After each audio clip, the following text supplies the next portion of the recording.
I want you to picture something. It's 2 in the morning.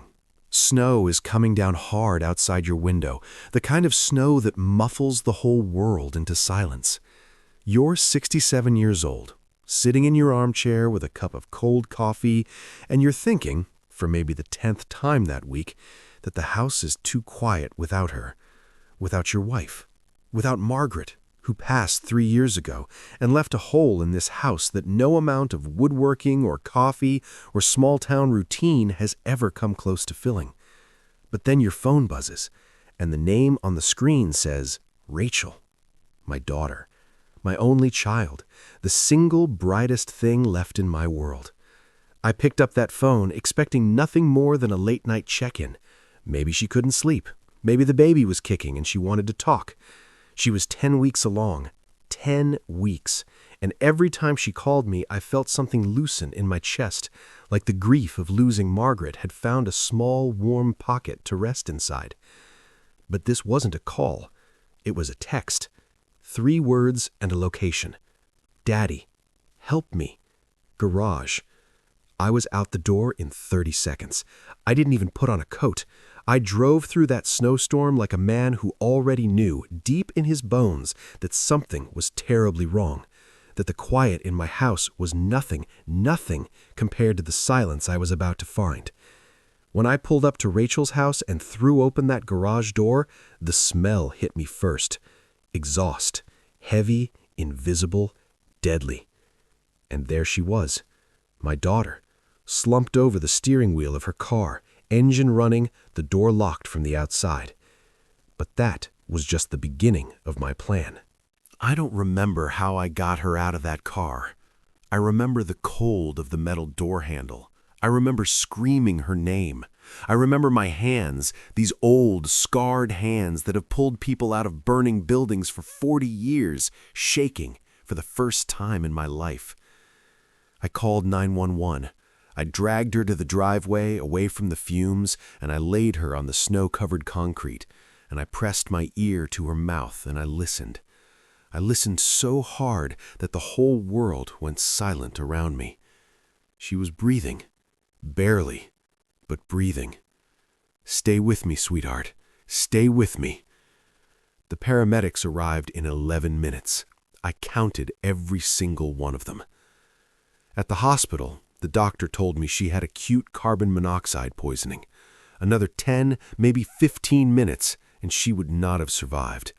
The baby, miraculously, was still showing a heartbeat, though they would monitor closely. I sat in that waiting room for 4 hours, alone, with nothing but the hum of fluorescent lights and the slow, grinding machinery of my own thoughts. Thomas wasn't there.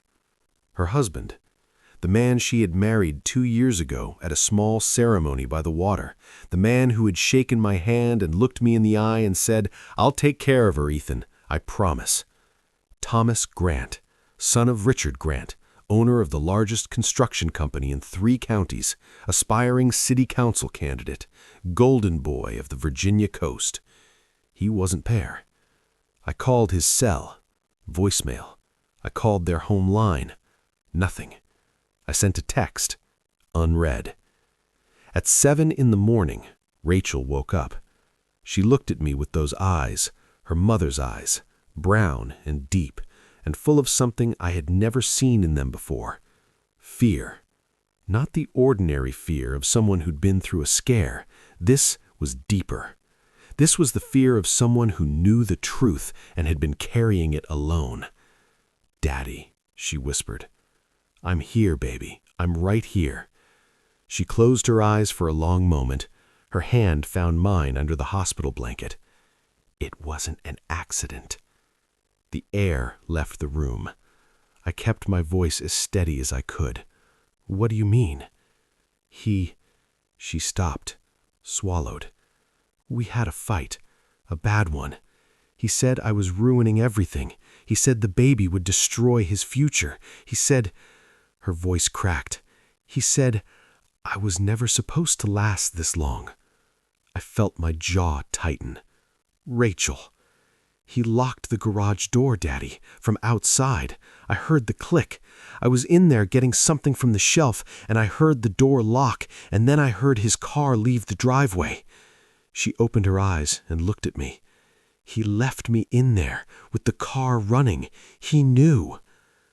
If you've ever been betrayed by someone you love, if you have ever sat in a hospital room and listened to the person who matters most to you describe the face of cruelty wearing the mask of family, then you know exactly what I felt in that moment. It wasn't rage, not yet. It was something colder than that, something that settled into my chest like a stone and stayed there. She reached up and touched my face. He said it, Daddy, right before he walked away. He looked at me and he said, her voice dropped to barely a sound, "You were never right for this family." And I made her a silent promise, right there in that hospital room, with the monitors beeping and the snow still falling outside. I was going to make sure Thomas Grant never hurt anyone again. But I was going to do it right. Thomas showed up at the hospital that afternoon wearing a gray overcoat and a concerned expression. He brought flowers, grocery store carnations, white and pink, wrapped in that crinkly cellophane. He shook my hand. I let him. I watched him sit beside Rachel's bed and take her hand and say, "My God, sweetheart, I was so worried. I went out early for a run, and when I got back, you were already gone in the ambulance. I came as fast as I could." He was smooth. I'll give him that. The concern in his voice was practiced and even. His eyes were clear. He had a politician's gift for inhabiting a lie so completely that it almost became true in the air around him. Rachel said nothing. She looked at the window. I studied him. 40 years of running into burning buildings teaches you something about human beings under pressure. It teaches you to read what people are doing with their bodies when their mouths are saying something else. And what Thomas Grant's body was doing while his mouth performed sorrow was watching me. He wanted to know how much I knew. I smiled. I asked him if he wanted coffee from the cafeteria. He said yes. And I walked out of that room, and I drove straight to their house, and I used the spare key Rachel had given me 3 Christmases ago. I want to be honest with you about what I was feeling in that moment. I was 67 years old. I had buried my wife. I had spent 4 hours in a waiting room not knowing if my daughter and my unborn grandchild were alive. I was running on no sleep, no food, and the kind of bone-deep fury that I hadn't felt since the worst days of my career. But I also knew this. Fury does not extinguish fire. In 40 years of firefighting, the most dangerous thing I ever saw wasn't the flame. It was the firefighter who let his emotions make his decisions. The one who ran in without a plan, without reading the building, without thinking 3 steps ahead. Those were the ones who didn't come home. So I took a breath. I took 3 breaths, and I walked into that house like a man doing a job. Rachel had told me Thomas kept his home office locked, but she knew where the key was, taped inside the frame of a painting in the hallway. A little detail she'd mentioned once, casually, months ago. I don't think she even remembered telling me. I remembered. Inside that office, I found a filing cabinet. Inside the filing cabinet, behind a folder labeled Projections 2024, I found what I was looking for. Printed emails. Between Thomas and his father, Richard Grant. I won't read you every word, but I'll tell you what they said. They said that Thomas's political future, his run for city council, his father's plan to have him in the state legislature within 10 years, depended entirely on the right kind of public image. Respectable family, the right connections, a wife from the right background. Rachel, a nurse from a middle-class family in a harbor town, was described in one email as the miscalculation. The unborn child was described as a complication that cannot be allowed to surface publicly. And in the most recent email, dated 9 days before that terrible night, Richard Grant had written to his son, "Handle it quietly. We've worked too hard." Handle it quietly. I stood in that office for a long time. I didn't move. I didn't make a sound. Then I took out my phone and I photographed every single page.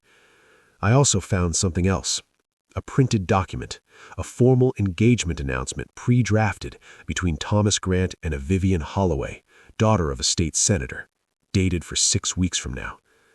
He hadn't just planned to be rid of Rachel, he had already planned what came next. If you've ever been betrayed by someone you love, this story is for you. But more than that, this story is for every parent who has ever looked at their child and thought, I would burn the whole world down to keep you safe. Because I understand that feeling. I had it in my hands right then, like a live wire.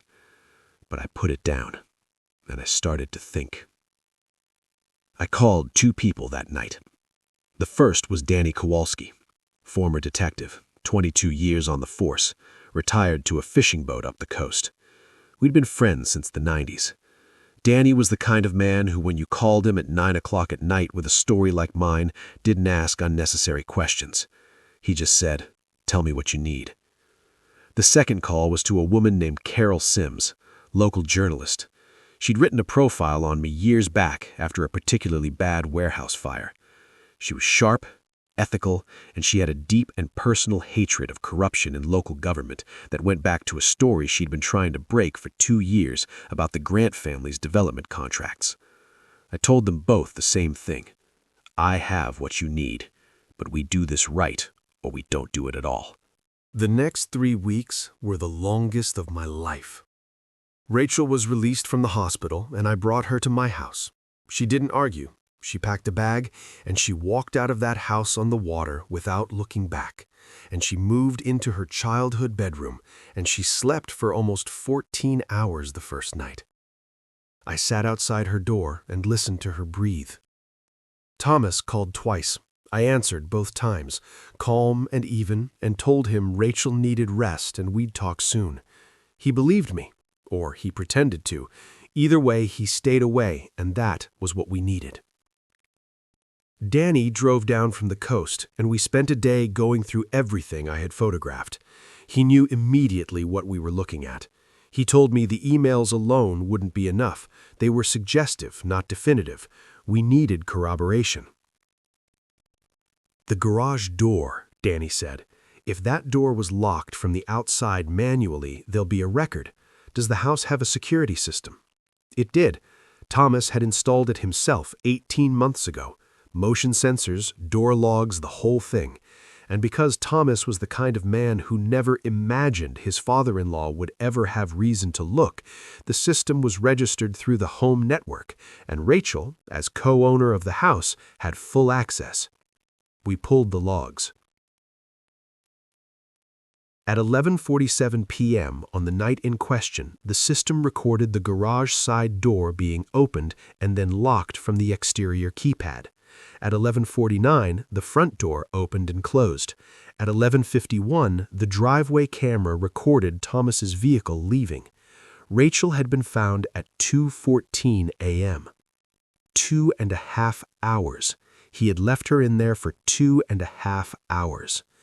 I printed that log and I set it on the table, and Danny and I sat there in silence for a moment. "That's your corroboration," Danny said quietly. Carol, meanwhile, had been doing her own digging. The Grant family's construction company had been awarded several no-bid contracts by the city council over the past 4 years. 3 council members had received campaign contributions from Richard Grant's various LLCs. The engagement announcement I'd found in Thomas's office connected back to Senator Holloway, who sat on the State Infrastructure Committee, the same committee that would be approving a major coastal development project the Grants had been quietly positioning themselves for. This wasn't just a domestic crime. This was a family that had been buying power for a decade, and Thomas's marriage to Rachel had been a youthful mistake they had decided coldly and deliberately to erase. Rachel, when I sat her down and showed her everything, was quiet for a long time. "I knew something was wrong," she said finally. "For months, the way he talked to me changed. He stopped asking about my work. He stopped asking about the baby." She looked at her hands. "I thought it was stress. I kept telling myself it was stress." "You didn't do anything wrong," I told her. "I know," She lifted her eyes to mine. But I want him to face what he did, Daddy. I want people to know. They will, I said. And then she said something that I've thought about every day since. Don't be angry when you do it. Be clear. That's scarier. She's so much like her mother sometimes that it stops my heart. If you've ever been betrayed by someone you love, this story is for you. Because what I want you to understand is that the hardest part wasn't gathering the evidence. The hardest part was choosing every single day to stay calm, to not call Thomas and tell him what was coming, to not drive to Richard Grant's office and throw those emails in his face, to wait, to trust that the truth, presented clearly, would do more damage than any amount of rage. The city council candidate debate was scheduled on the 15th of March. Thomas Grant was the opening speaker. We bought 3 tickets. The Harborview Community Center was packed that Thursday night. Local elections draw a particular kind of crowd, people who care about their town, who show up in their good coats and sit in folding chairs and listen carefully to the people who want to run their schools and manage their budgets and shape the small daily texture of their lives. Good people, earnest people. I sat in the 4th row, center aisle. Danny was to my left. Carol sat 3 rows back with her recorder and her notepad and the kind of stillness that I recognized as a person who has waited a long time for a moment to arrive. Thomas took the stage to applause. He was handsome in his suit, confident in the way that people are when they've never really been held accountable for anything. He spoke about family values. He spoke about community. He spoke about his vision for responsible coastal development, which I now understood with complete clarity meant profitable coastal development for the Grant family and their political allies. He smiled a lot. He made eye contact with the crowd. He was very, very good at this. During the question and answer portion, the moderator opened the floor. I stood up. I have walked into burning buildings. I have carried people out of collapsed structures. I have stood at bedsides and held hands and delivered news that no family ever wants to hear. In 40 years, I learned that the most powerful thing you can bring into a dangerous situation is not strength. It is calm. So when I stood up in that community center and the room turned to look at me, a gray-haired old man in a simple dark jacket, I was calm. I looked at Thomas Grant. He recognized me. For just a fraction of a second, I saw it, the flicker, the thing behind his eyes that knew. I spoke clearly, slowly, into the microphone. Mr. Grant, you've spoken tonight about family values and about the kind of character you'd bring to public service. I'd like to ask you a question about that character. The moderator nodded. The room was quiet. My name is Ethan Miller. I am a retired firefighter. I am also the father of Rachel Miller, the woman you married 2 years ago, the woman who is currently carrying your child, the woman who on the night of February 3rd was found unconscious in your locked garage with your car running, suffering from carbon monoxide poisoning. A murmur moved through the crowd. The security logs from your home show that the garage door was locked from the outside, from your keypad, at 11:47 p.m. Your car left the driveway at 11:51. My daughter was alone in that garage, in the cold, in the dark, for over 2 hours. Thomas's face had gone very still. I also have emails, I continued, between you and your father, describing my daughter as the miscalculation and my grandchild as a complication. I have a pre-drafted engagement announcement for you and another woman, dated 6 weeks from now. And I have a journalist and a former detective sitting in this room who have spent 3 weeks verifying every single one of these documents.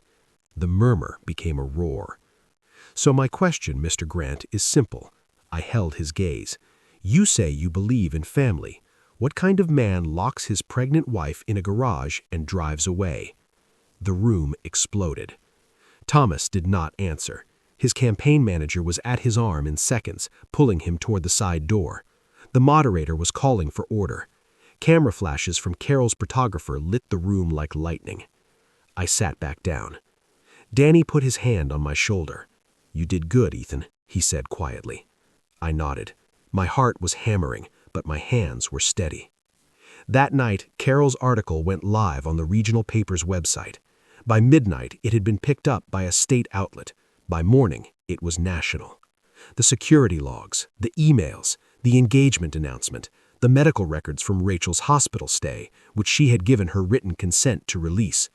All of it, laid out with the precision and care that Carol had spent a career building toward. Thomas Grant was arrested 2 days later on charges of attempted murder and domestic assault.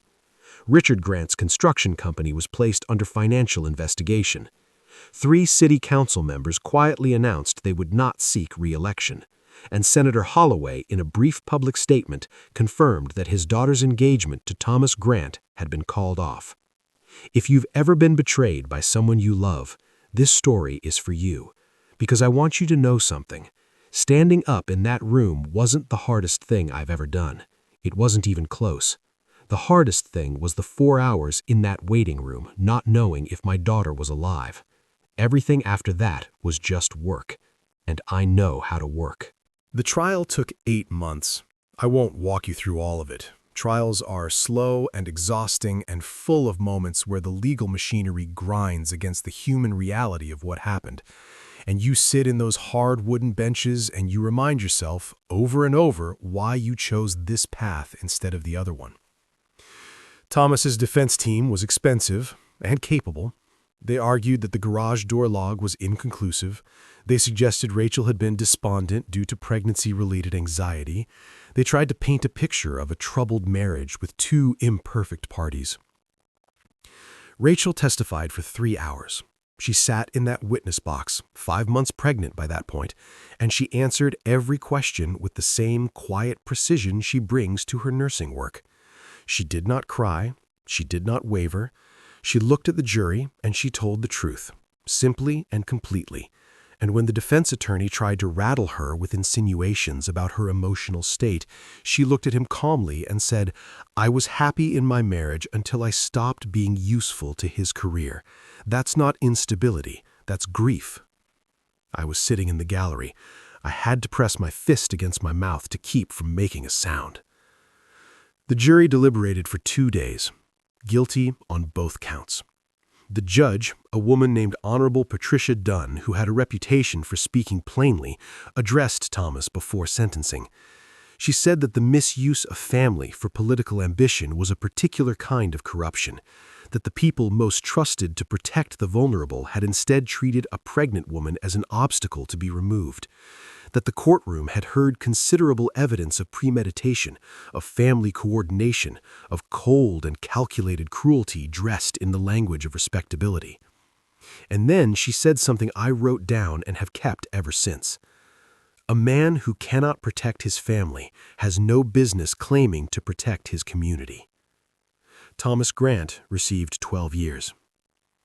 I sat in that courtroom after the verdict, and I didn't feel triumph. I want to be honest about that. I felt something much quieter and more complicated.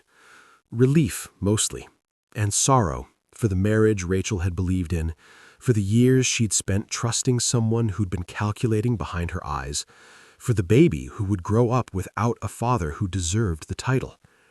But underneath all of it, something else. Peace. Not happiness, exactly, but the particular stillness of a man who did what needed to be done, and did it without flinching, and did it without becoming something he would be ashamed of. I drove home along the coast road that evening with the windows down, even though it was cold, and I let the salt air fill the car. I thought about Margaret. I talked to her a little, the way I do sometimes when no one else is around. "We kept her safe," I said. "We kept them both safe. And I swear to you, I felt something ease in my chest that I hadn't known was tight." 1 year later. His name is James. He was born on a Tuesday morning in October, 7 pounds 4 ounces, with a full head of dark hair and his grandmother's eyes, brown and deep and already full of something that looks, I swear, like curiosity. When the nurse placed him in Rachel's arms, she laughed and cried at the same time, and I stood at the edge of the room because I didn't trust myself to say anything that wouldn't embarrass me completely. I am 68 years old. I have seen a lot of things, but I had never seen anything quite like that. I started building the house in the spring. A small place, not far from mine, close enough to walk to on a Sunday morning, far enough that Rachel has her own life, her own space, her own front door to close when she needs the world to be quiet. 2 bedrooms, a covered porch that faces the water, wide plank oak floors that I cut and finished myself, one board at a time, in the evenings after work. Rachel would come by some days and sit in the unfinished frame and drink coffee and watch me work. Sometimes we talked, sometimes we didn't. Sometimes little James, still only weeks old, slept in the carrier on her chest while she watched the sun move across the unfinished walls. "It's beautiful, Daddy," she said one afternoon. "It's not finished yet. I know, but it's beautiful." I think about the man I could have become in those first days after I found her in that garage, the one who drove to Thomas's office and did something I couldn't undo, the one who let the fire in his chest make his decisions. I have seen that man before. I worked alongside him for years in various forms, and I know how his story ends. Not well, not in peace. The fire doesn't care how you feel about it. The fire will take you too if you let it. What I did instead was the same thing I'd spent my whole career doing. I read the building. I made a plan. I found the exits. I brought the right people in, and I let the truth do the work that truth does when you give it the right conditions to burn clean. Justice is not destruction. I want you to hear that.